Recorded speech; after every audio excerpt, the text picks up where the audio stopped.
Hello everyone and welcome back to another AP US Government and Politics video on AP for Teens. You're watching the Public Opinion series that's recently starting right now.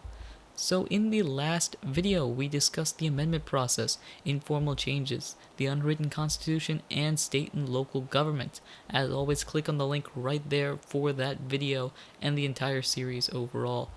Today, however, we're starting a new topic. We're talking about what is public opinion. We're also going to talk about characteristics of public opinions, and finally, what's a poll, and what do polls do for the United States government. So as always, let's get started. Now the first question we have to ask ourselves is, what is public opinion? Well, public opinion is how people feel about different things. For example, you can answer the question, my favorite football team is insert a team here, or I think that the blank flavor ice cream is the best. That's your opinion, and the public opinion is the overall opinion of that. Now, obviously, it's not uniform. Even the most popular TV shows or most popular football teams are only attracting a small percentage of Americans. The government is going to seek the approval, however, of these people and of the public, which is why public opinion is so important. They're going to seek specific people, the ones that matter to them. They want their approval rating to be high, which therefore makes them seem better, and thus makes the public appreciate them a little bit more. Now, politically aligned, let's start going politically and away from the social examples. The general public, as a definition, is most Americans in our situations. Now, the general public overall would be the worldwide population, but since this is U.S. government and politics, we're going to be talking about Americans. Now, public opinion and the general public care about issues that matter to them, that impact them on a day-to-day basis. Politicians don't have to worry about the majority of people in a certain issue. They just have to worry about the popular issues, so that way they can get as many people as they can. Now, the issue public are the voters that care about a certain issue. Now, these are the guys that are more interesting to politicians because these are the ones that are going to bring the ideas to the politicians, the ones that are going to bring up the thoughts and policies that politicians are going to run their campaigns on. Now, the characteristics of public opinion, there are a lot of definitions here. Saliency is the degree to which an issue is important to an individual or a group. So, for example, to senior citizens, Social Security is an extremely important issue. Why? It impacts them. It impacts them greatly. Among young voters, for example, Social Security wouldn't be that important to them because they don't have to worry about Social Security for 50 years, 60 years. So it's got a lower saliency. Intensity. How strongly do people feel about a particular issue?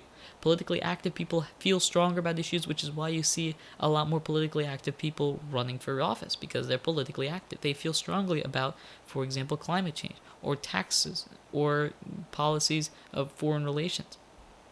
Finally, stability. How stable is an issue, and how stable is something in general. Democracy and the spread of democracy is pretty stable, as well as a controlled free market economy.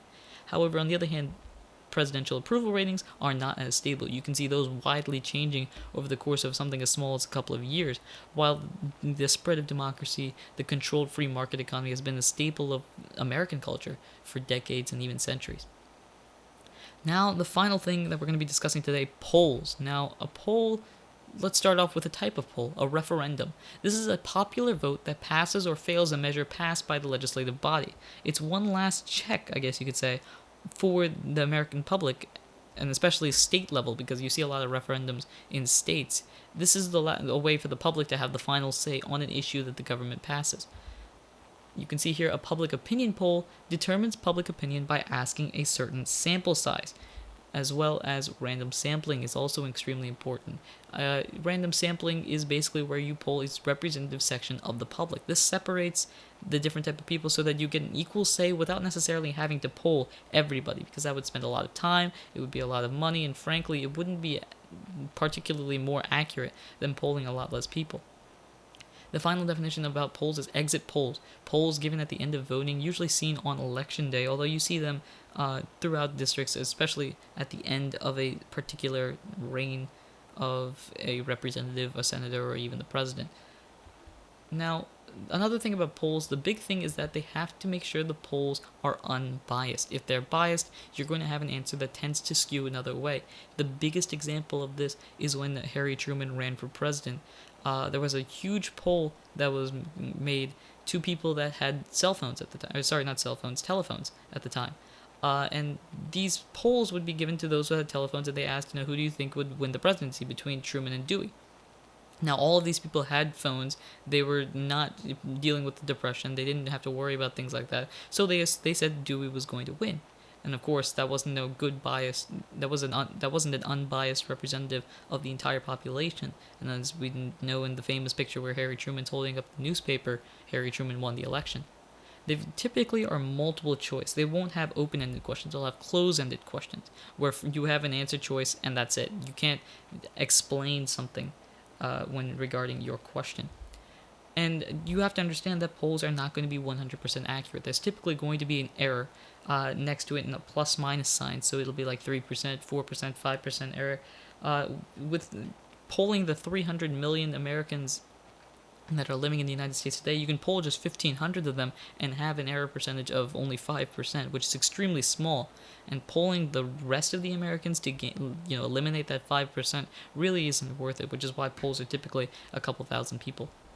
The biggest and best known poll is the Gallup poll. The Gallup poll is famous, and especially with election time just recently ending, the Gallup poll is extremely famous for running presidential polls. Many newspapers and television networks also conduct public opinion polls, as well as different institutions. Alright, that's it for this one. Next time, we're going to be talking about where you get your political views. You can see here the political spectrum. Do you believe in liberal or technically socialist ideas, or do you believe in conservative, libertarian, and possibly going to total freedom on one side or the other? We're going to be talking about that in our next video. Now, before we go, answer below in the comments, what do you think influences your views? We're going to be talking about that in the next episode, but if you're interested in answering the question, go ahead and leave a comment, subscribe in the section below, as well as like. Thank you so much for watching, and as always, make sure you keep on learning every day. I will see you next time.